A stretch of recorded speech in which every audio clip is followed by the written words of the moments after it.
Grade हो गया। अस्सलाम वालेकुम। आज हम पढ़ने जा रहे हैं यूज़ ऑफ सर्किट कंपोनेंट्स, जिन्हें हम सर्किट कंपोनेंट्स का मतलब ये है कि सर्किट कंपोनेंट में हमारे अगर घर में बिजली का पूरी वायरिंग की हुई है तो ये एक सर्किट बन जाता है। इसमें हमारे पास फैन है, बल्ब है, जो भी है, ये हमारे सर्किट कंपोनेंट्स होंगे। लेकिन इसमें हम वो वाले सर्किट कंपोनेंट यूज़ करेंगे जो डीसी में लगते हैं, एसी में नहीं, डीसी वाले सर्किट कंपोनेंट। इसमें हमारे पास है पावर सप्लाई, वायर और कनेक्टर्स यूज़ होते हैं, फ्यूज़ क्या होता है, अर्थ क्या होता है या ग्राउंड जिसे कहते हैं, लैंप क्या होता है, स्विच क्या होता है, हीटर क्या होता है, रेजिस्टर क्या होता है, कैपेसिटर क्या होता है, इन सब के ऊपर बात करते हैं। सबसे पहले वायर और कनेक्टर क्या होते हैं। वायर और कनेक्टर्स ये हम किसी भी सर्किट के अंदर यूज़ करते हैं to connect one point to another point. ठीक है, ये आपके पास क्या होते हैं, it is use to connect the circuit from one point to another point, from one point to another point,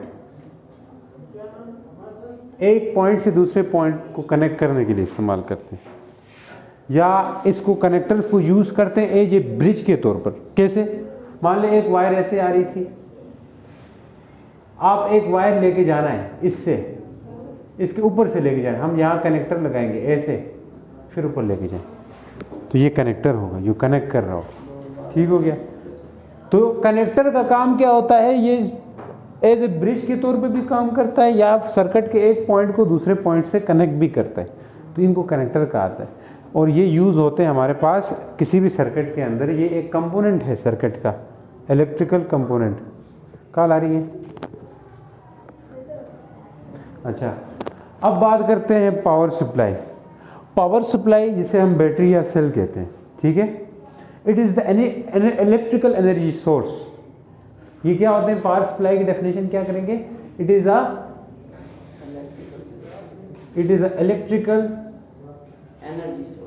electrical energy source to the circuit, या बोल दो it supply electrical energy to the circuit. क्या बोल सकते हैं, it supply करेगा। कैसे, इनका सिंबल भी होता है। ये सिंबल बनाया, ये किसका है, कनेक्टर्स का सिंबल है। ये इसका सिंबल था कनेक्टर्स का। अब कुछ सिंबल इसका भी होगा, किसका, पावर सप्लाई का। पावर सप्लाई का सिंबल क्या है, पावर सप्लाई में एग्जांपल किस किस की आती है, एग्जांपल दे तो एक तो सेल की आती है, सेल जितने भी हैं वो पावर सप्लाई में, और बैटरी को भी हम पावर सप्लाई कह सकते हैं। सेल का सिंबल क्या है वो देखते हैं। सेल का सिंबल जो है, सेल का सिंबल जिसको हम ऐसे रिप्रेजेंट करते हैं, प्लस वाले को बड़ा कर देते हैं, वो माइनस वाले को छोटा रखते हैं। ये सेल का सिंबल होता है। बैटरी का सिंबल क्या होता है, बैटरी का सिंबल ऐसे रखते हैं, ये प्लस वाला, फिर एक छोटा, एक बीच में दरमियाना, फिर इससे छोटा माइनस वाला, ये बैटरी का सिंबल होता है। तो ये सिंबल हम पावर सप्लाई के लिए यूज़ करते हैं। पावर सप्लाई दो तरह के होंगे, एक सेल या बैटरी। ये डीसी की बात कर रहे हैं, हम एसी की बात नहीं कर रहे। एसी वाला चैप्टर हम आगे जाके पढ़ेंगे। फ्यूज, अब ये इसकी समझ आया पावर सप्लाई क्या होता है, ये समझ आया। ये एनर्जी देता है, इलेक्ट्रिकल एनर्जी देता है, किसी भी सर्किट को सप्लाई करता है। किसका काम होता है, ये पावर सप्लाई का। यानी कि बैटरी या सेल का काम क्या होगा, एनर्जी सप्लाई करना, इलेक्ट्रिकल एनर्जी सप्लाई करना किसी भी सर्किट को। मान ले हम ऐसा कर देते थे ना, ये अगर सेल है तो ऊपर हम कोई रेजिस्टर लगाते थे और ये हम पावर सप्लाई को ऐसे रखते थे। तो अब इस पावर सप्लाई यानी कि जो सेल है, इसका क्या काम होगा, इस रेजिस्टर को इलेक्ट्रिकल एनर्जी प्रोवाइड करना। तो जो भी पावर सप्लाई होगी उसका एक ही काम होगा कि वो इलेक्ट्रिकल एनर्जी प्रोवाइड कर देगा सर्किट को। सही बात है। अब हम बात करते हैं फ्यूज़ को। फ्यूज़ को हम सर्किट ब्रेकर या फ्यूज़ भी कहते हैं। ये फ्यूज़ हमारे पास इलेक्ट्रिकल कंपोनेंट है, ये हमारे घरों में भी इस्तेमाल होता है। फ्यूज़ क्या होता है, एक तरह का रेजिस्टर होता है, इसकी अपनी एक वो रेटिंग होती है, जिसे रेट कांस्टेंट बोलते हैं। अब वो रेटिंग क्या होती है कि उससे ज़्यादा करंट अगर उसमें से जाएगा तो वो मेल्ट हो जाएगा या टूट जाएगा। जैसे घरों में होता है, घरों में आपके पास फ्यूज़ लगा होता है, ठीक है, या सर्किट ब्रेकर। कमरे में अगर ज़्यादा जब मान ले करंट आता है तो वो ब्रेक कर जाता है, हाँ ब्रेक करता है। उसके ब्रेक करने से क्या होता है, लाइट चली जाती है, उस रूम के अंदर की लाइट जाती है लेकिन बाकी रूम में रहती है, या उस बिल्डिंग में लाइट चली जाएगी बाकी में रहेगी। ये एक तरह से सेफ्टी के तौर पे इस्तेमाल होता है। फ्यूज़ किसके तौर पे इस्तेमाल होगा, सेफ्टी के तौर पे। ये बिल्डिंग के अंदर जितने भी इलेक्ट्रिकल अप्लायंसेस हैं या पंखा है, बल्ब है, इनको बचा देगा, या अंदर जो वायर है इनको जलने से बचा देगा, खुद ब्रेक हो जाएगा।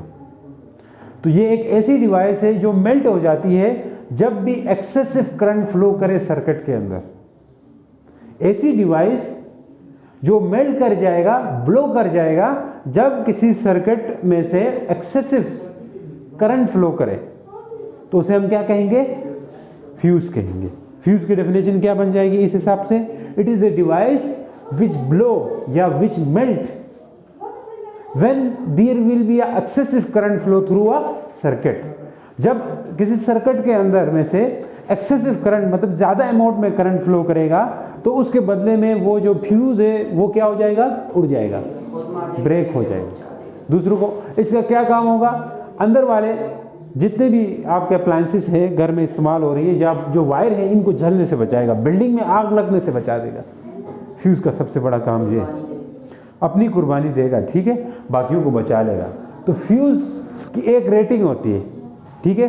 रेटिंग का मतलब ये है कि अगर एक कोई फ्यूज़ है, इसका मैं सिंबल जरा बनाता हूँ, इस तरह का सिंबल होता है। इसका सिंबल भी याद रखना, ये पेपर में एमसीक्यूज़ के तौर पर आ सकता है। 3-4 सिंबल दे, बोले इनमें से फ्यूज़ का सिंबल कौन सा है। अभी तक हमने ये 2 पढ़े, इनका सिंबल मैंने बता दिए। फ्यूज़ का सिंबल इस तरह होता है लेकिन बीच में से एक लाइन होती है। अब ये फ्यूज़ है, अब इसकी एक रेटिंग होगी, करंट रेटिंग बोलते हैं जिसको, करंट रेटिंग। अब करंट रेटिंग का मतलब ये है कि ये 5 एम्पियर तक, मान लें इसकी करंट रेटिंग 5 एम्पियर है, इसका मतलब ये है कि 5 एम्पियर तक करंट जाए तो ये नहीं उड़ेगा या मेल्ट नहीं होगा, कट नहीं जाएगा। जब 5 एम्पियर से ज़्यादा करंट फ्लो कर जाएगा तो ये मेल्ट हो जाएगा। तो एक फिक्स अमाउंट होती है, उससे ज़्यादा करंट जब भी जाएगा तो ये खुद उड़ जाएगा। तो खुद उड़ेगा तो साथ में आगे जितने भी हैं वहाँ से लाइट कट जाएगी, तो बदले में ये है ना बिल्डिंग बच जाएगी। तो फ्यूज़ का ये काम होता है। बात समझिए इसकी। अब बात करते हैं अर्थ या ग्राउंड क्या होता है। अर्थ या ग्राउंड का मतलब ये है कि इसका बड़ा बड़ा बड़ा ज़बरदस्त यूज़ है हमारे डेली लाइफ में। हम करते होते हैं ऐसे अर्थ या ग्राउंड, चीज़ों को अर्थ या ग्राउंड हम रखते हैं। जैसे अगर अर्थ या ग्राउंड न करें तो आपका जो इवन इस्त्री है उसमें करंट लग जाए, करंट अगर आपके इस्त्री के कोई वायर अंदर से नंगी हो जाती है तो वो इस्त्री के जो मेटल है बाहर, अगर इस्त्री सारी मेटल की बनी होती है, अब उस इस्त्री के वो जो वायर जो नंगी हुई थी उसका कोई कनेक्शन उस मेटल के साथ होता है तो पूरी इस्त्री में हाथ लगाने से करंट लग जाता है, ऐसा ही होता है। या वॉशिंग मशीन, अगर लोहे वाली वॉशिंग मशीन, आजकल प्लास्टिक वाली है लेकिन लोहे वाली होती है ना वॉशिंग मशीन, कुछ कुछ जो बाहर से लोहे की बनी होती है। अब जो वायर जो मशीन के अंदर जा रही है, वॉशिंग मशीन के अंदर, अब उस वायर का कोई हिस्सा उस जो बाहर बॉडी है, ये केसिंग है, बाहर की जो बॉडी है किसकी, वॉशिंग मशीन की, उसको टच करता है तो पूरी वॉशिंग मशीन में करंट वो हो जाएगा, फ्लो करेगा। इसके बदले में आप कपड़े निकालने के लिए या उसके करीब जाएंगे, आप हाथ लगाएं, आपको झटका लगेगा। इस काम के लिए हम उस मशीन के अंदर अर्थ करते हैं, ग्राउंड कर देते हैं। अब ग्राउंड क्या होता है, अर्थ या ग्राउंड करना क्यों ज़रूरी है करंट के अंदर, यानी कि किसी भी डिवाइस के अंदर या किसी बिल्डिंग के अंदर या किसी मशीन के अंदर अर्थिंग क्यों करते हैं। अर्थिंग करेंगे तो इसका फ़ायदा ये होगा कि अगर खुदा न खास्ता करंट पड़ता है, आसमानी बिजली आ जाती है, तो इससे भी अर्थिंग करते हैं बिल्डिंग के अंदर। अर्थिंग का मतलब ये है कि एक लोहे का सीधा सा डंडा रखते हैं, इसको ज़मीन के साथ गाड़ देते हैं, ये बिल्डिंग के ऊपर तक होता है। अब आसमान से बिजली आएगी तो सारी इस लोहे में जाएगी और ये जाके ज़मीन में चली जाएगी। बदले में उस बिल्डिंग के अंदर जो बंदे रहते हैं या कोई वुमन रहता है वो बच जाएगा उसकी बॉडी। अब मशीन को भी मैंने बताया है कि मशीन में भी इस तरह अर्थिंग करते हैं, ठीक है। यानी कि अर्थिंग कैसे करेंगे, ये अगर वॉशिंग मशीन है, इस वॉशिंग मशीन का कोई सिर्रा ज़मीन के साथ टच करना होगा, टच होता है। बाज़ लोग क्या करते हैं कि ये ऐसे एक्स्ट्रा पार्ट है तो इसको काट देते हैं, ऐसे लोग भी होते हैं, बोलते हैं ये ऐसे ही, हम जब इसको चला के लेके जाते हैं तो ये तंग करता है करके काट देते हैं इसको, लेकिन ये ठीक नहीं है काटना, क्योंकि उसका ज़मीन के साथ जुड़े रहना सही है, ज़रूरी होता है। जुड़े नहीं रहेगा तो कभी कभी अगर शॉक हो जाता है अंदर, मतलब कोई वायर इस बॉडी को टच करती है तो करंट फिर उस बंदे को लगेगा जो मशीन के साथ वो करता है। एक करने से क्या होगा, यूं ही करंट इस बॉडी में आएगा तो ये ज़मीन में भेज देगा। तो ज़मीन का जो वोल्टेज होता है, पोटेंशियल होता है, वो ज़ीरो होता है। तो ग्राउंड क्या होगा, ये कनेक्शन होगा अर्थ के साथ, 0 volt connection to the earth is called ground. जो 0 वोल्ट कनेक्शन होता है अर्थ के साथ, ज़मीन के साथ, उसे हम अर्थ कहते हैं या ग्राउंड कहते हैं। और इसके बहुत फ़ायदे हैं, करने से जाने बच सकती हैं। तो it is a 0 volt connection to the earth. It is क्या है, 0 वोल्ट कनेक्शन। क्यों, क्योंकि अर्थ का वोल्टेज बहुत कम है। अब अर्थ का वोल्टेज कम है तो एकदम से उधर चला जाएगा। हमेशा करंट जो है ना, हाई पोटेंशियल से लो पोटेंशियल। 0 वोल्ट मतलब है 0 पोटेंशियल, 0 वोल्ट का क्या मतलब है, 0 पोटेंशियल। तो जो करंट था वायर के अंदर, वहाँ तो हाई पोटेंशियल था, उससे चला जाएगा लो पोटेंशियल जो कि 0 पोटेंशियल है वहाँ पे, इसलिए उसकी जान बच जाएगी। 0 volt connection to the earth, ठीक है, इसको कहेंगे। अब इसका सिंबल क्या है, इसको हम ऊपर बात करते हैं। इसका भी सिंबल बड़ा खूबसूरत सा सिंबल है।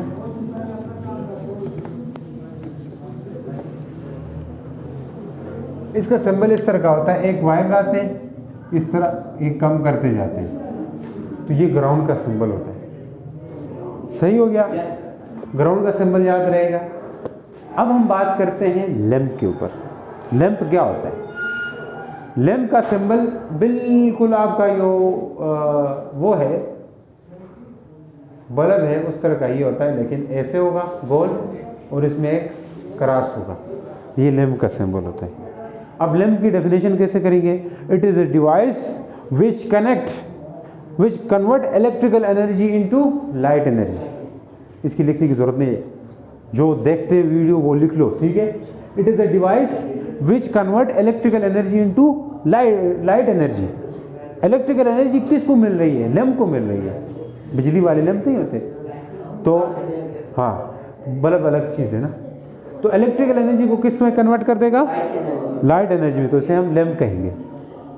लैंप भी नियरली बल्ब जैसा ही है, लेकिन इसमें स्विच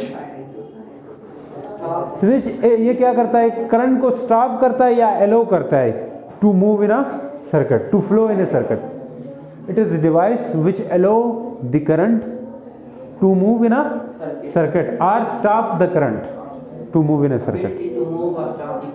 हाँ, एबिलिटी टू फ्लो और स्टॉप द करंट, ये भी फ्लो भी कर सकते, करंट फ्लो करता है ना, मूव नहीं बोलेंगे, मूव किसी बॉडी के लिए, ठीक हो गया। तो ये स्विच की डेफिनेशन। स्विच का जो है ना सिंबल है, इसका सिंबल कुछ यूँ है, मैं बना देता हूँ, सिंबल याद रखने। अच्छा, स्विच का सिंबल कैसे होगा, ऐसे होता है। अगर ये ओपन है स्विच तो ऐसे लगाएंगे, ऐसे रिप्रेजेंट करेंगे। अगर क्लोज है यहाँ से यहाँ इस तरह बंद कर देंगे, तो ये स्विच का सिंबल आ रहा है। बात समझ आएगी नहीं। अब बात करते हैं हीटर की। हीटर क्या होगा, it is device which it is used to convert electrical energy into heat energy. याद रहेगा, ये ऐसा डिवाइस है जो इलेक्ट्रिकल एनर्जी को किस में कन्वर्ट कर देता है, हीट एनर्जी में। और इसका सिंबल फ्यूज की तरह है और ऊपर से सीधी सीधी लाइन है, तो ये हीटर हो गया। अब बात करें रेजिस्टर, ये पड़ा हुआ है पहले, which use to oppose, which use नहीं बोलेंगे ना, which provide a resistance to the flow of current. It is this device which provide a resistance to the flow of current. ये करंट के फ्लो को रेजिस्टेंस प्रोवाइड करता है, रुकावट, ठीक हो गया, प्रोवाइड करता है। तो ये आपके पास रेजिस्टर हो गया। इसका सिंबल क्या होता है? ये फिक्स रेजिस्टर। एक वेरिएबल भी होता है, उसका सिंबल क्या होता था? ऐसे मैंने बनाया था ओम लॉ पढ़ाते हुए। कैपेसिटर क्या होगा? It is a device which is use to store electric charges. Electric charge को या इलेक्ट्रिक चार्ज को हम स्टोर करने के लिए कैपेसिटर यूज़ करते हैं। कैसे सिंबल होता है इसका? दो बराबर बराबर वो होते हैं। बैटरी सेल में क्या होता है? एक बड़ा एक छोटा होता है, इसलिए दो बराबर बराबर होंगे, तो ये कैपेसिटर का सिंबल होगा। समझ आ गई? उम्मीद करता हूँ समझ आई। मिलते हैं नेक्स्ट वीडियो के साथ, तब तक के लिए गुड बाय, अल्लाह हाफ़िज़।